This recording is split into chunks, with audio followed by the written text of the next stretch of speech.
Hello, everybody.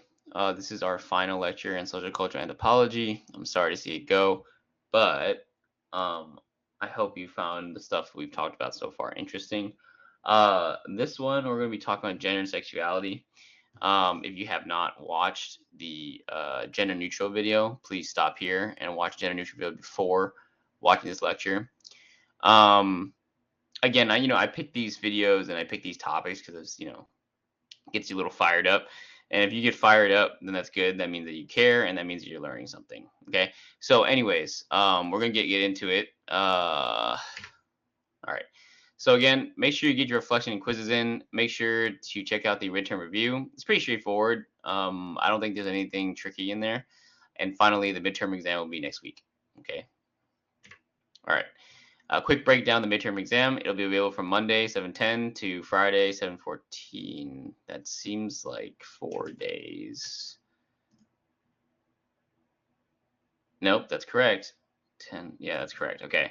It'll be 20 multiple choice questions and then 4 short answer questions. It has 90 minutes, one attempt. If you break this down, the multiple choice questions and the short answer questions are worth the same amount of points. So if you really look at it, I really value the short answer questions, so make sure you get those done. Okay.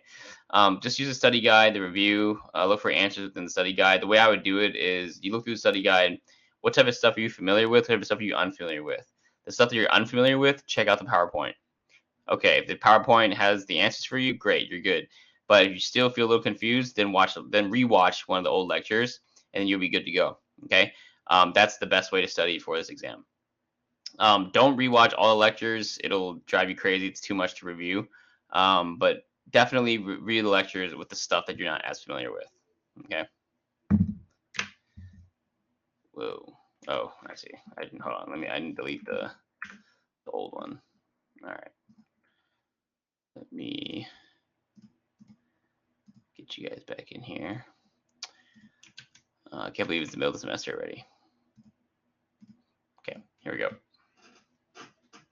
Okay, so now let's talk about it, right? Because we talked about what is something that's cultural, something that is natural, and I want you to think about what is natural of one sex and what is something that is cultural of one sex, right? I think natural is pretty clearly illustrated in terms of your, maybe your reproductive organs, some chemical differences, right? Chromosomes and what's called the chromosomes, no, bone structures. Yeah, right. There's some pretty obvious differences in terms of biology. But now, remember what the difference is, right? Between something that is natural, something that's cultural. Cultural is something that you learn. So, what is something that you learn how to do as a man or woman in our society? Okay. And yeah, just keep that in mind, right? While we're going through this lecture, because at the end it's going to be pretty clear.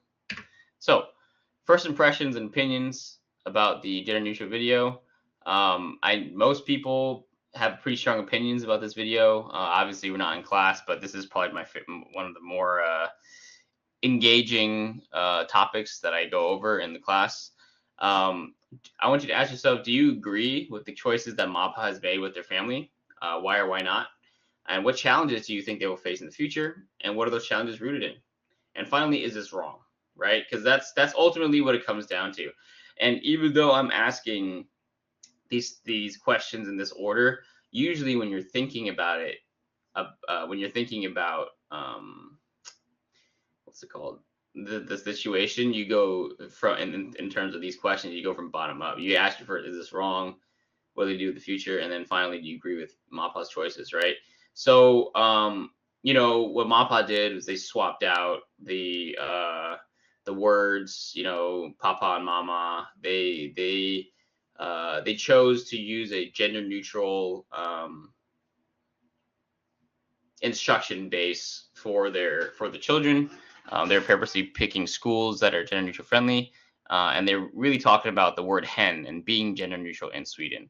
So first off, I want you to keep in mind that the person doing this research, or sorry, doing this documentary is obviously not an anthropologist, right? And if you've been paying attention to the previous lectures on social culture anthropology, what makes it different, what makes journalism different from social culture anthropology is that social anthropology would do an ethnography, which means that they would follow the families around for a really long time and see what they're doing, right?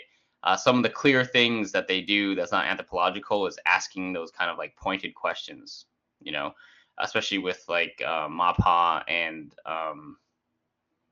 their mother-in-law, right? Because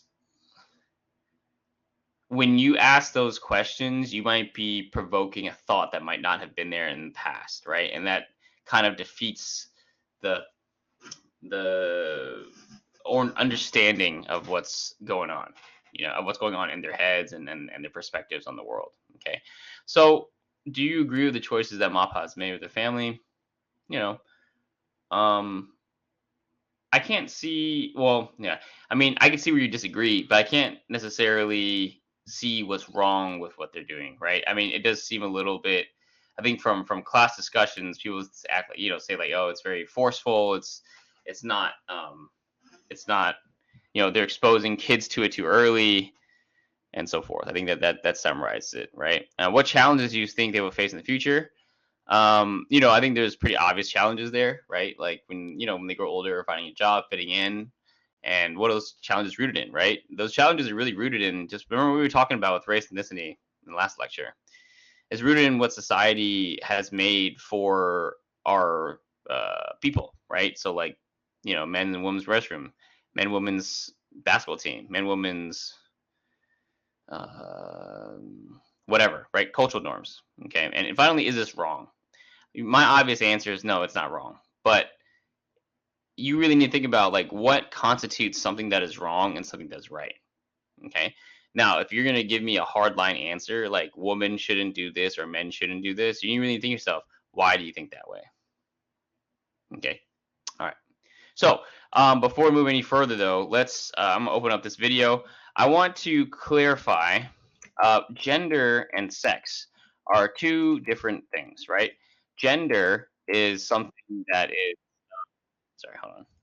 Gender is the cultural assignment of sex, and sex is the biological definition of male, female, or whatever, right? So when we're talking about gender, we're not talking about sex, and it's very obvious if you can probably put together that hold on, that sex is not necessarily what anthropologists are concerned about. Anthropologists are very concerned about gender, right? Which is what, again, the social cultural assignment of sex, right? And of course, we're in the social cultural section. So take a quick gander at this quick video by Judith Butler. Again, quick warning, they are not an anthropologist. They are a philosopher, right? And they've done a lot. They are quite famous in the gender studies realm. And yeah, I'll give you a little more background after we watch it. But okay, let's watch it. Let me shut off my mic.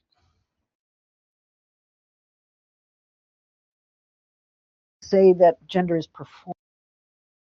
It's one thing to say that gender is performed, and that's a little different from saying gender is performative. When we say gender is performed, we usually mean that we've taken on a role, we're acting in some way, and that our acting or our role playing is crucial to the gender that we are and the gender that we present to the world. To say that gender is performative is a little different, because for something to be performative means that it produces a series of effects. We act and walk and speak and talk in ways that consolidate an impression of being a man or being a woman. I was walking down the street in Berkeley when I first arrived several years ago, and a young woman who was, I think, in high school leaned out of her window and she yelled, "Are you a lesbian?" And she was looking to harass me. Or maybe she was just freaked out, or she thought I looked like I probably was one and wanted to know. But instead, I just turned around and I said, "Yes, I am." And that really shocked her. We act as if that being of a man or that being of a woman is actually an internal reality or something that's simply true about us, a fact about us. Actually, it's a phenomenon that's being produced all the time and reproduced all the time. So to say gender is performative is to say that nobody really is a gender from the start. I know it's controversial, but that's my claim. Think about how difficult it is for sissy boys, or how difficult it is for tomboys to function socially without being bullied or without being teased or without sometimes suffering threats of violence, or without their parents intervening to say, maybe you need a psychiatrist, or why can't you be normal? So, there are institutional powers like psychiatric normalization, and there are informal kinds of practices like bullying, which try to keep us in our gendered place. There's a real question for me about how such gender norms get established and policed, and what the best way is to disrupt them and to overcome the police function. It's my view that gender is culturally formed, but it's also a domain of agency or freedom. It's most important to resist the violence that is imposed by ideal gender norms, especially against those who are gender different, who are non-conforming in their gender presentation. Okay, so that was the quick video by Judith Butler. I'm going to stop sharing that. So if you don't see this in the lecture, it's because the freaking licensing is not letting me. So if you don't see it in the lecture, I'll let you know in the announcement or whatever. But you might need to watch this on your own. Doesn't matter. Main point is Judith Butler is explaining what gender is, right? And that controversial point that she's talking about, gender is you're not a gender from the start, is actually not a controversial point, especially in anthropology. So remember, this is why I wanted to clarify in the beginning. Sex and gender are different, and more importantly, it's very obvious that gender is not set from the beginning, right? Because we learn how to be a man or woman or girl or boy through our experiences, and everyone's definition of what a girl, boy, man, woman is all across the world is different. While similar, they are still different. So let's talk about some of the key points, though, that Judith Butler is referring to, right? And the key point here is the notion of gender being performative, okay? And they clarify, it's not necessary. The reason why they use the word performative is because it's not necessarily a intentional performance. It's not like, hey, I'm a man, I'm gonna do this. Sometimes it is, but most of the time it's not, right? So I think the best example for me is when I use the restroom.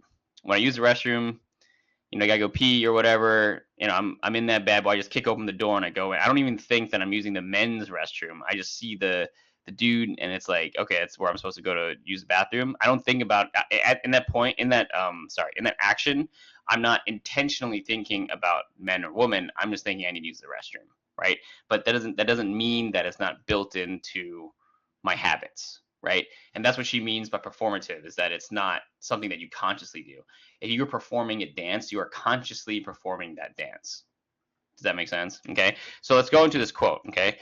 Arguing that gender is something people accomplish through a set of repeated acts within a highly rigid regulatory frame that congeal over time to produce the appearance of substance of a natural sort of being. Okay. Now I'm gonna break that quote down because this quote is very important. It's possibly the most important thing in this lecture, right? So gender is something that people do by doing things over and over again within a highly rigid regulatory frame, which in this case she's referring to, or they are referring to society, that congeals over time. Congealing. If you guys ever made like Jello, when you put it in the fridge, it like becomes like gelatin. It used to be water and then becomes gelatin. That's congealing. Okay. To produce the appearance of substance of a natural sort of being. What that's saying is essentially it seems natural, but in reality it's social cultural. Okay, so I'll say the whole quote again, but in my own words. Um, Judith Butler is arguing that gender is something that people do um, by doing things over and over again within society that comes together over time to produce something that seems natural, but in reality, it's social cultural, right? So the key here is, again, anthropologists have, it's not something super revolutionary for Judith Butler to say that gender is not is not biologically inherited. That's very obvious, right? Like, for in some countries it is manly to do this, in some countries manly to do that. Some countries it's feminine to do this or masculine to do that, right? Those things are always going to be different. Okay, but let's take a step back. And what is interesting about what Judith Butler is saying is that our understanding of truth is very, very deeply associated with things being done over and over again. So if we were to use an example, if a young boy Frankie, his family really associates trucks with masculinity. When Frankie, grows, when he's a kid, his dad buys him, I don't know, like little Hummers to drive around, like remote Hummers to drive around as a kid. And then he always talks about, oh, when you're 18, we're gonna get you a truck. And like, oh, like they see Mercedes or something, like, oh, you want a Mercedes, that's for women, whatever, right? Now when Frankie goes out and he sees, for example, me driving a small car like a Honda Civic or something, they're gonna be like, oh, Professor Fong is a woman.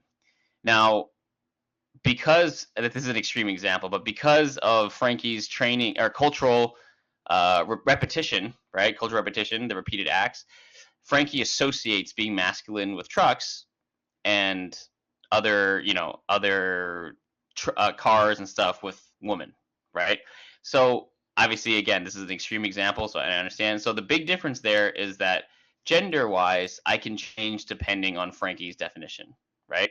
But what cannot change is my sex, because my biological makeup does not change whether or not I'm driving in a truck or in a small car. Does that make sense? Okay, so that's very important. And again, the main point here is the repetition. The repetition is very important because what Judith Butler is doing is Judith Butler is commenting on how truth is constructed in our minds, right?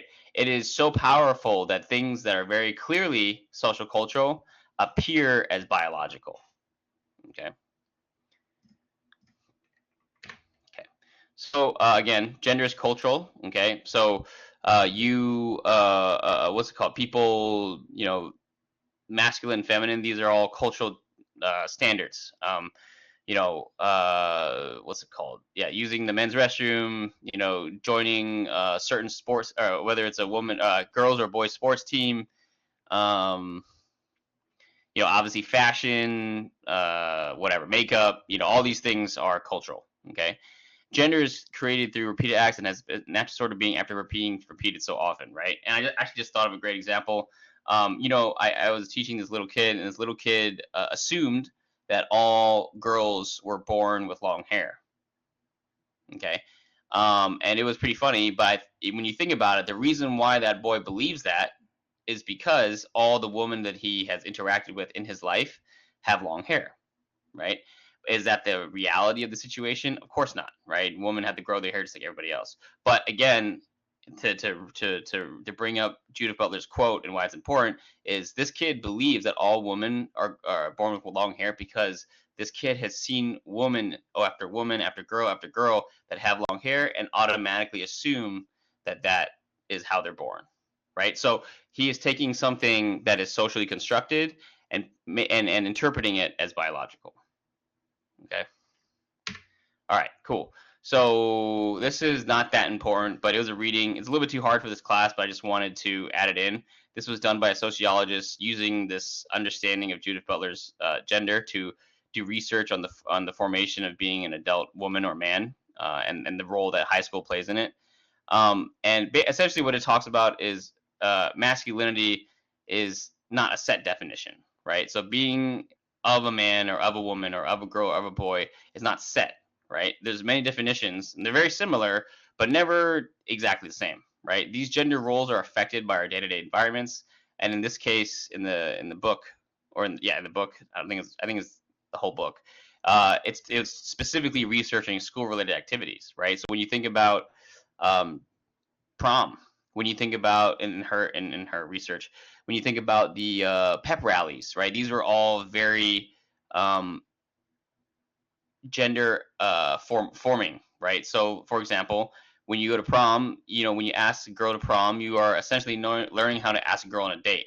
When you're when you're going to buy your tux, when you're going to buy your dress, you are learning gender affirming practices by doing those things, right? And the author concluded that suggesting close attention to be paid to sexuality highlights masculinity as a process rather than a social identity of specific bodies.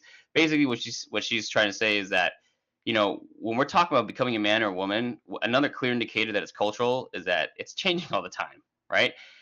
Is being a man the same today as it was 50 years ago? No, it was not. It is not, right? It is not the same as it was 100 years ago.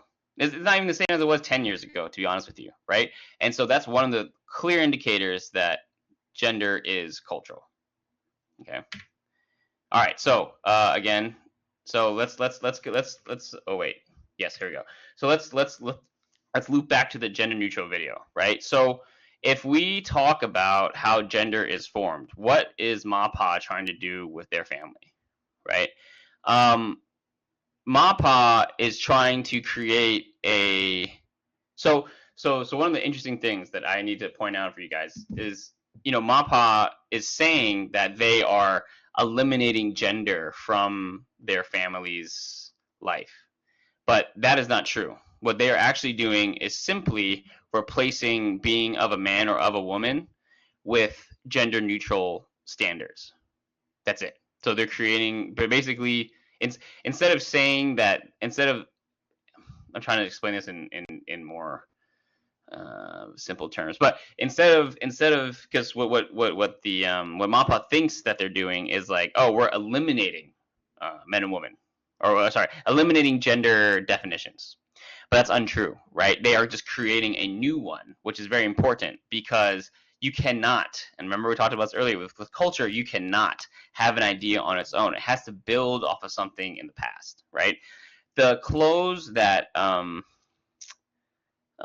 Nico is wearing is traditionally woman, right?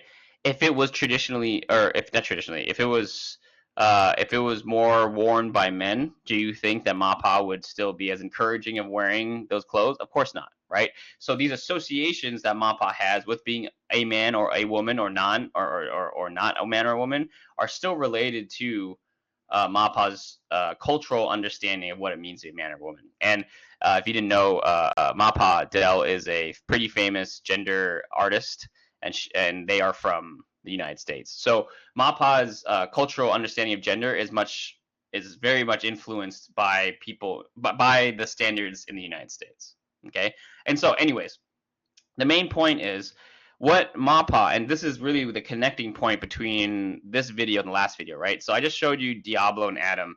What the heck does that have to do with gender? Okay, and gender neutrality. And what they all have in common is that they are all socially constructed. And what I'm trying to show you is how socially constructed all of these different things are, right? So when we talk about, for example, being a man or being a woman, it is very similar, if not exactly the same, as being Korean or being American, right?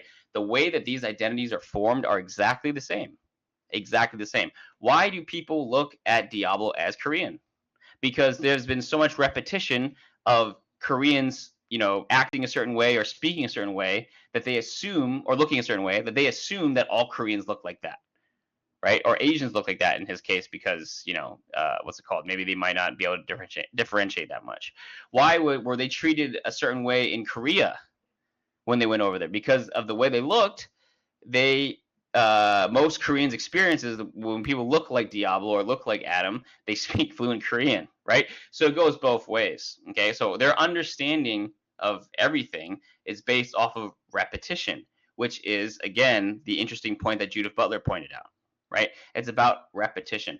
If it is repeated so much that even if it's not true, it'll seem true, right? So keep that in mind when we're looking at different cultures. And now coming back, you know, again, coming back to anthropology and some other concepts, I really need you to ask yourself, is it easy to be multicultural? Is it easy to be accepting of different cultures? And the quick answer is no, it's not. Because, yeah, it's easy when there aren't any stakes, but it's not easy when it's so different that you're like, whoa, like this is, you know, I've heard in my class, I've heard students call you know, MAPA like a cult or whatever, right? Well, when you really think about it, there's no real difference between the way that MAPA teaches their children gender and the way that we teach our children gender. right? Think about that. Like, what are the differences there? The only difference is that MAPA's understanding MAPA's definition of gender, of gender neutral, is just not as common as everyone else's gender. That's it. That's literally it. Okay. So moving forward, bringing back to anthropology, gender is cultural, and that is why social culture anthropologists find the topic so interesting. It's very obvious. Gender is cultural, thus studying how gender is formed is studying how culture is formed.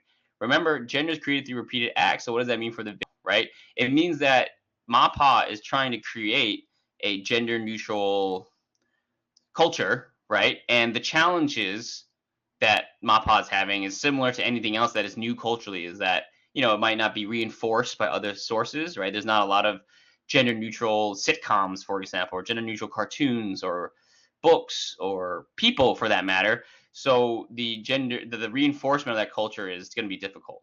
Okay. Gender, like everything else, is cultural and it's scaffolding, right? It's based off of previous understandings of what gender is. MAPA's understanding of gender would be MAPA's definition of gender neutral would be very different if MAPA was born in a different country, right? Because in a different country, they'd have a different understanding of gender. Okay. There are intentional and unintentional regulations that are created through these scaffoldings, right? So the reason why I mentioned this is in the documentary, I forgot the guy's name, but the guy that they interviewed that was against kind of like using this gender neutral, the hen thing, is that he was concerned about forcing children to fit under hen when in reality the gender differences are the gender differences explain certain things such as more boys commit suicide and more boys do poorly in school, etc., right? But my counter to that is, well, if they weren't treated as boys, would they still feel, or would they still be doing the same things that he's mentioning? Does that make sense? So I'm saying, like, maybe it is because they are treated as boys or as men that they are reacting this way to school or to, you know, emotional pressure or whatever it is. Okay. And the same thing is right, because when you go to uh, teaching children, think about the words that you use to describe little kids, right? The one they had them in the video, right? Cool, strong versus pretty and helpful. Those are creating two different standards for boys and girls as they grow older and older. Okay. So again, in reality, there's no major difference between how gender is taught in this video versus how we learn gender in our society. If you can think of a real difference, I can't. You know, you can talk about it in the reflection, but there is not a big difference in the way that they teach gender and the way that we teach gender. The only difference is a difference in values, which again is culture, right? They value gender neutrality, henness, and we value single gender conformity, being of a man or being of a woman. That's it. That's literally it. People raise children just like them. You remember when Del said toward the end, right? That's an interesting point because MAPA, you know, I need you to really look at, like, if you're really concerned about forcing gender down people's throats, right? Because that's usually the concern that people's voice in the class and stuff like that. Then are you as fired up about a dad slapping a Barbie out of their boy's hands? And the answer is no, you're not as fired up. Why is that? Because that's an issue of gender too. What's the issue then is that the way that mom pa is raising their family is a little bit different, or it's very different from what you're used to, and you're like, yo, that doesn't seem right. Okay. What really defines he or she? And why does it matter so much? Right? It only matters really, realistically, because we have so many things that are he and she. Right? But we didn't have those things, it wouldn't matter so much. And those are just cultural reinforcements and cultural repetitions. Okay.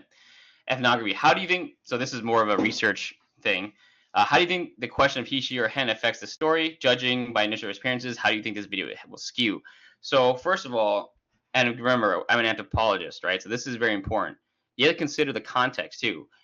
How you can tell immediately that this is not done by an anthropologist is, I don't know, when I forgot the reporter's name too. And when the reporter asked Nico, like, oh, would you prefer to be he, she, or hen? And the MAPA was like, oh, it would be good to do for the video. The problem with that is that you're forcing a thought that wasn't there before, and that's going to force a reaction and behavior, and then your research is a little bit skewed already, right? You want them to be, if for example, if you were to say to Diablo, like, how does it feel to be an Asian American in a Mexican American gang? If he never thought of himself as Asian American, you literally just put that thought in his mind, and that changes the whole perspective that he has. And now whatever you're getting back in terms of his response is going to be altered. Okay.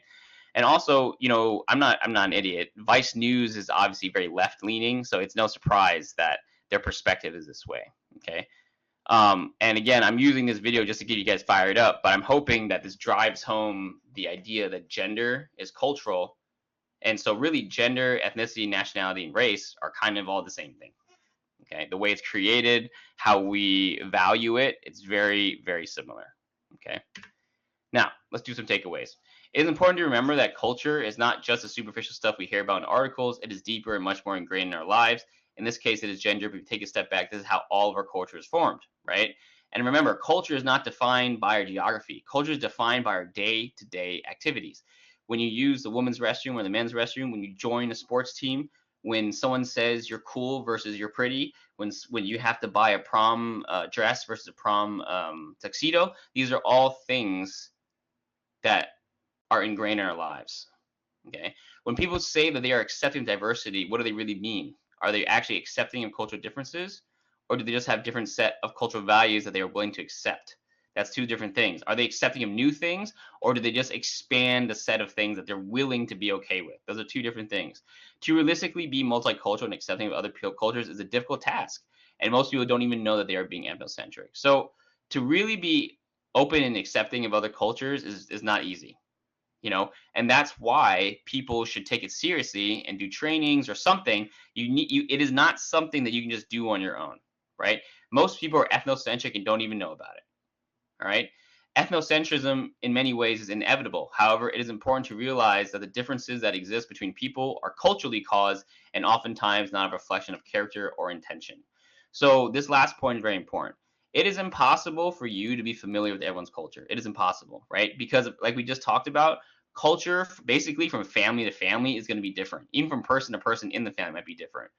But that does not mean it's okay to be ethnocentric. What that means is it's important to think about the differences and the conflicts as more of a cultural difference instead of that person is a bad person or a mean person or a rude person, right? Those are two different things. Like, hey, that person has a different culture versus, hey, that person's a bad person. Those are two different interpretations, okay? So I hope you found that interesting. I hope you found that insightful. Please make sure to complete your reflection and quizzes. Check out the midterm review, and the midterm result will be available next week. If you have any questions, just shoot me an email at raymond.fong@kbcc.cuny.edu.